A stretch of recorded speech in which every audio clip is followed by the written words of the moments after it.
বারিশের দিকে একটা গান মনে আছে, শোভা চান পাখি আমার, শোভা চান পাখি আমি ডাকিতাছি তুমি ধুমাইছো লাগি। এই গান শুনেছিলাম সবাই? ইন্ডিয়ার কিছু ক্লাসিক্যাল শিল্পী ওই গানটা শুনেছে। শোনার পর বললো এত সুন্দর একটা গান, এত ভাবের একটা গান, এই গানটা নিয়ে হয়ে গিয়েছে কেন? এটা তো ক্লাসিক্যাল ওয়েতে গেলে একটু ভালো হতো। তারপর তারা ক্লাসিক্যাল ওয়েতে গানটা গাওয়ার চেষ্টা করলো, তারপর গানটা যাবো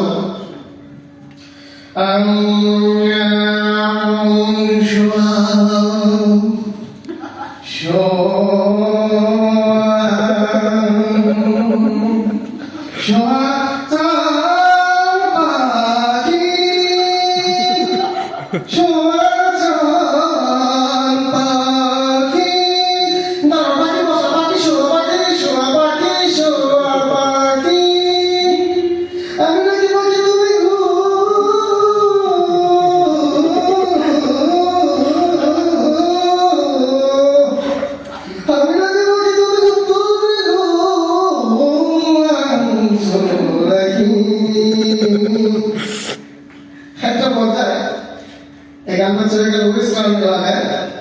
বিদেশি শিল্পীরা যারা ইংলিশে গান করে তারা গানটা শুনে বললো যে ভালো একটা গান, তো আমরা তো আর বাংলা গাইতে জানি না, একটু ইংলিশ ঢঙে আমরা গানটা গাই। তখন তারা গানটা গেল এবং সে গানটা এরকম হয়ে গেল,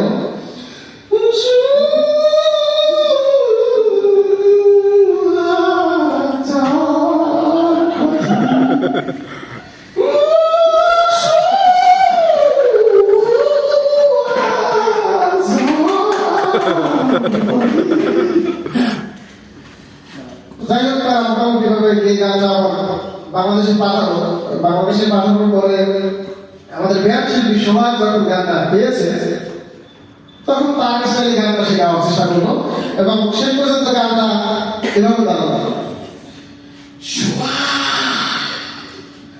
পাখি পাখি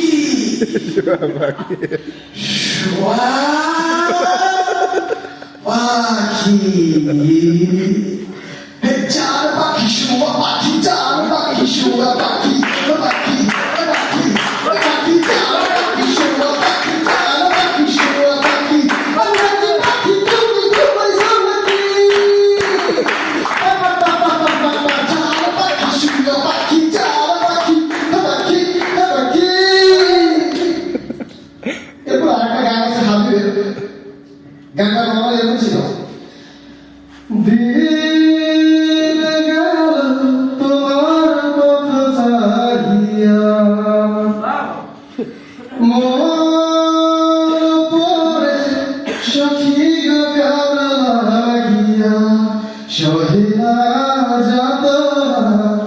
তোমার আশায় বসিয়া। হে গানটা চলে গেল আরব কান্ট্রিতে। তখন তারা গানটা গাইল অ্যারাবিক ভাষা এবং গানটা অ্যারাবিক ভাষায় অ্যারাবিক স্টাইলে, এবং গানটা যখন অ্যারাবিক হয়ে বাংলাদেশে ফিরে আসে তখন গান অনেক এরকম ছিল,